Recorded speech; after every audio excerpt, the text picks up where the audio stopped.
ก่อนวันหวยออกช่วงบ่ายพรุ่งนี้นะบรรยากาศกับเลขเด็ดที่ประชาชนมาหาซื้อกันเสียงเดียวกันคือ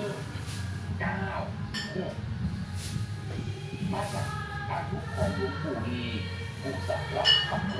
ท่านอายุ96 ปี 1 เดือน 11 วันนะฮะแล้วก็พรรษาในการบวชเนี่ย68 พรรษาสิทธิเอกรุ่นแรกของพระธรรมวิสุทธิมงคลหรือหลวงตามหาบัวที่นะที่วัดป่าเกศรศรีคุณธรรม